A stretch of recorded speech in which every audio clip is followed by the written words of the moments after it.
प्रणाम जी, सुंदर साथ जी। बड़े महाराज जी श्री राम रतन दास जी की मेहर से, उनकी कृपा से, उनकी बीतक का पठन पाठन और मनन चिंतन हो रहा है। सुंदर साथ जी, कल की बीतक में महाराज जी ने ये बताया कि मेरा वैराग्य बहुत अधिक प्रबल हो चला था और जो वो विरह की आग थी वो कब तक मुझे रोके रखती। जैसे एक रुई होती है, उसको चिंगारी कब तक रोक के रख सकती है, वो तो दावानल बन के फूटती ही है। अब महाराज जी ये प्रयास कर रहे थे कि कैसे मैं घर छोड़ूं, कैसे मैं इस बंधन से आज़ाद हूं। और एक दिन ऐसी एक छोटी सी घटना हुई कि उसके कारण महाराज जी ने अपना घर देश खड़े खड़े ही छोड़ दिया। कि एक दिन एक दावत में गए तो महाराज जी के पेट में कुछ दर्द हुआ। शारीरिक कष्ट तो कभी भी किसी को भी आ जाता है। तो उस दावत से उठ के और उन्हें अपना शौच क्रिया के लिए जाने की ज़रूरत महसूस हुई। और अभी वो जा ही रहे थे कि इतना तेज पेट का दर्द था कि वो कपड़ों में ही हो गया और उन्हें धोने के लिए बहुत कोई साफ पानी नहीं मिला और अंधेरा भी था। तो महाराज जी ने जो गंदा पानी था एक कुएं के पास एक घड़े में, उसी से ही धोना शुरू किया और हाथ वाथ भी अपने उसी पानी से धो लिए। और ऐसा करते हुए उन्हें एक व्यक्ति ने बस देख लिया। ये घटना महाराज जी के अंतर्मन में इतना घर कर गई कि मैं कितना मलिन हूँ, कितना मलीच हूँ। और वो व्यक्ति इनके हाथ में भोजन भी दे गया क्योंकि वो इनको ढूंढता हुआ ही आया था। तो महाराज जी के अंदर ये ग्लानि जो थी उसने इतना बड़ा रूप ले लिया कि उन्हें लगा कि अब तो पूरे गांव को ये बात पता चल गई, सब पंचों को भी ये बात पता चल गई कि मैं कैसा पंडित हूँ, ये मेरी कैसी स्वच्छता है कि मैं मलिन हाथों से मैं भोजन ले रहा हूँ। और वो भोजन को तो उन्होंने घर आके नहाए धो और भोजन को कुत्तों को भी डाल दिया था।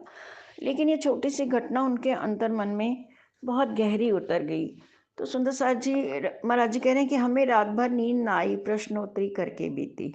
महाराज जी रात में अपने आप से प्रश्नोत्तर करने लगे कि अब मैं कोई पूछेगा तो मैं क्या जवाब दूंगा, ये बात तो पूरे गांव में ही फैल गई है। हार गया मैं खुद अपने से, मन की भावनाएं जीती। और महाराज जी कह रहे हैं मैं अपने आप से हार हार गया। तो साथ जी, मन की भावनाएं बहुत प्रबल होती हैं। कभी भी हम जब कमज़ोर होते हैं और मन की भावनाएं जीतती हैं तो हम कुछ ना कुछ ऐसा कर बैठते हैं जो हमें शायद नहीं करना चाहिए।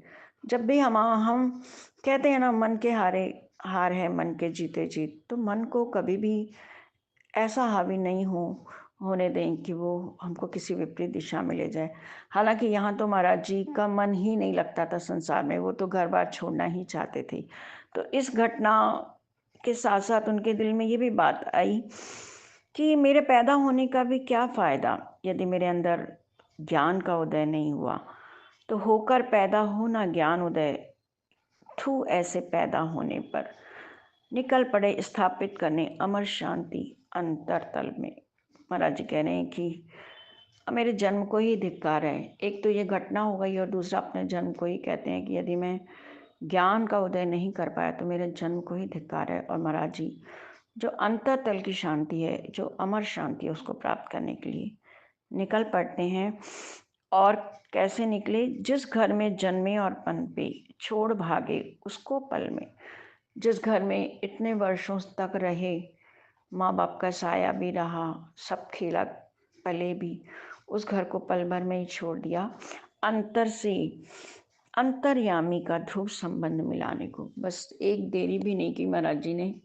और अपनी आत्मा को अपने परात्म से मिलाने के लिए, अपने अंतर मन का जो अंतर्यामी, जो अंतर मन का स्वामी है, उससे मिलाने के लिए, उसका जो ध्रुव संबंध है उसको मिलाने के लिए महाराज जी निकल पड़े। तो सुंदर साथ जी, ये सारी सिखापन हमारे लिए भी है कि हम अपनी निस्बत को जानें, हम अपने संबंध को जानें कि राजी से हमारा क्या संबंध है। उनसे हमारा अटल ध्रुव संबंध आदिकाल से ही है, जब से राजी ने मेहर का खेल देखने का दिल में लिया। तो हमें तो कहीं खोज भी नहीं करनी। हमारे सदगुरु महाराज ने सब खोज के और बना बनाया सब कुछ हमको दिया है। बस आज में जो मंथन की चरण है वो केवल यही है, अंतर से अंतर्यामी तक का ध्रुव संबंध निभाने को।